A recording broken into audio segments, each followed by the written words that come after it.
What is up, guys? Welcome back to another video. Today's video I want to bring you another talking video, but it's going to be about something that's really important, especially for beginners. Something I see a lot, and some clients have come to me and they've said, this is what I want to achieve. I want to achieve this, this, and this. I list out 10 different goals. It's really great to have these goals, write as many as you want down, but when it comes to programming, more often than not, we want to focus on fewer goals than trying to achieve 10 goals at once, because realistically, it's not going to happen. And I'm going to explain this to you today and the reasons why. Firstly, let's talk about what strength is. Well, some could describe strength as both neurological and physiological, because we're reliant on both the neurological adaptations and the physical adaptations. Neuroadaptations is things like inter and intramuscular coordination, muscle firing rate, muscle recruitment, and more.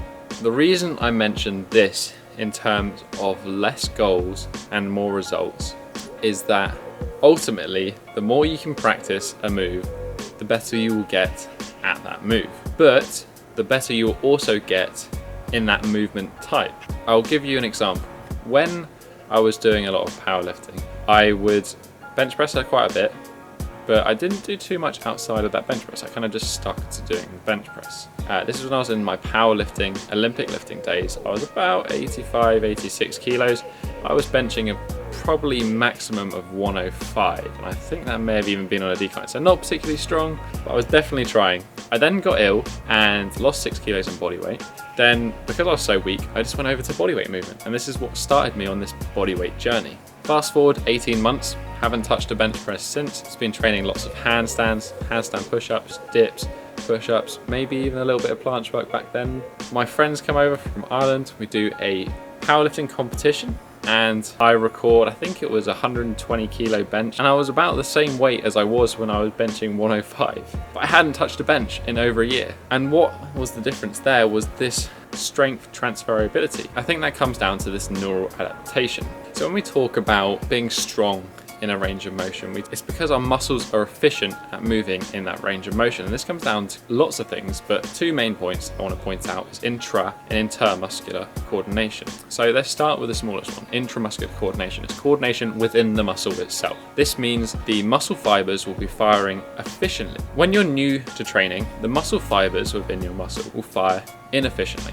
This means your strength is not actually as strong as it could be despite the size of your muscle. As we train and we become more aware and we build that mind-muscle connection, then the coordination in our muscle, those muscle fibers, becomes a lot better. And this is how you see a lot of people who are actually quite skinny, but they're incredibly strong. And that's because they have not only this intra but intermuscular coordination. They have a very efficient coordination of their muscle fibers and muscles to produce a lot of force relative to the size of the muscle. So if we go outside of the muscle and we think about general movement, we're talking about intermuscular coordination, which means how many muscles and tendons and ligaments, and also the inhibition of your antagonistic movers, the muscles that do the opposite to the movement you're trying to do, all correspond to making the movement stronger. So in the same way that we want to increase the efficiency of how well our muscle fibers function, we want to increase the efficiency of how well our muscles function together.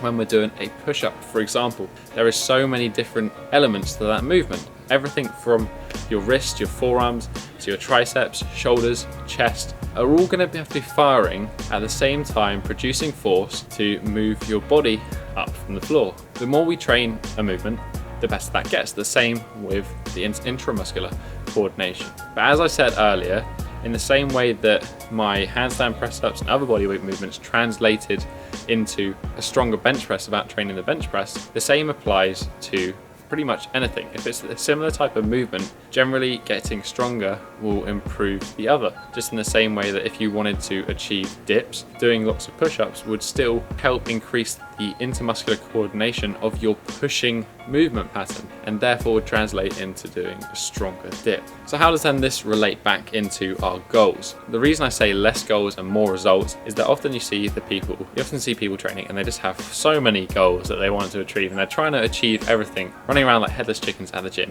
and often they make very little progress. And that's because they're not spending enough time being focused, working the goals that they really want to achieve before working the ones that they kind of want to achieve. So having fewer goals allows you to be more focused and achieve goals faster, and therefore achieve the rest of your goals, because we all know that it takes a lot less energy and effort to maintain a particular strength or skill than it does to attain that strength or skill. So hopefully my ramblings kind of made a little bit of sense there. Now I'm going to give you 3 tips on how you can make better goals. So number 1 would be make realistic goals. There's nothing worse than making a goal and not achieving it. I know this just as well as a lot of people, because I want to do the straddle planche, and it's so much more than I've ever achieved before, but I really freaking want to do it. Although I've been disappointed many times, I've been on this journey now for freaking forever, trying to get there, but I will get there. But my advice to people who are starting is make your goals realistic. Don't try and achieve anything more than like 50% than you've already achieved. You can always achieve more, but there's nothing worse than being disappointed about not achieving goals you've set. It often can dampen the improvements and progression that you have made. Number 2 is make specific goals. So don't just say, I want to get better at doing push-ups. I want to get better at doing pull-ups. Make it specific, put a number on it, put a time frame on it. So for me, my goal is to hold a 3-second straddle planche, and I'm going to allow myself up to a 30-degree pike in my hips. Now that is my goal. That's quite specific, but it can be as specific as I want to achieve 15 dips with controlled form. I want to achieve 10 pull-ups on a straight bar. Just something as simple as that. It just brings it down to a very quantifiable level. It's easy to track, it's easy to program for, and it gives you a very clear direction to head into. And the last is don't choose too many goals. It's great having 10 goals. I think I probably have 10 goals, but please prioritize those goals. I would suggest no more than 4 or 5 main goals that you want to focus on. What goals do you want to really achieve? And even then, you're going to put that in an order of 1, 2, 3, 4, potentially 5. When you train, always make sure that your number 1 goal is your number 1 priority. If I want to achieve planche, guess what my first exercise is going to be on a upper body day? It's going to be planche. That is because that is my number 1 priority, and I'm going to do everything I can to achieve that goal. One of my other goals is doing a set of 3 handstand push-ups. Is goal number 1, my planche, going to actually probably translate over to improving goal number 3 or 4? And the answer is yes.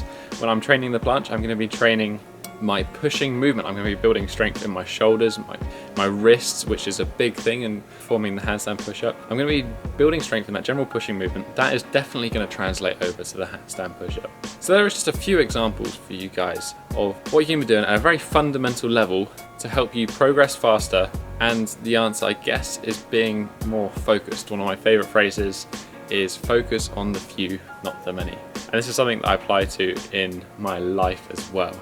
I hope you enjoyed this video, guys, and I think it will make a huge difference to your long-term progress. Skills are a lot easier to maintain than they are to attain. So remember, be focused, achieve your primary goals first, then worry about the rest. That is it for today, guys. If you enjoyed this video, please hit the thumbs up button. It helps to support the channel. If you have any questions about prioritizing goals, goal settings, then leave a comment down below. I will always reply to comments, and I'll give you a hand to help you get in the right direction. And if you have a friend who's trying to achieve every single bodyweight movement out there in every single training session, but he's not making any progress, then now you know why. So maybe share this video with him, help out a friend. But that is it for today, guys. I hope you enjoyed this video. I think hopefully this next week we're going to start on the 2 video a week schedule. I'm going to try and bring you a day in the life vlog where I talk about my training, my nutrition, and other lifestyle points to help you achieve your goals. And then back with the usual training video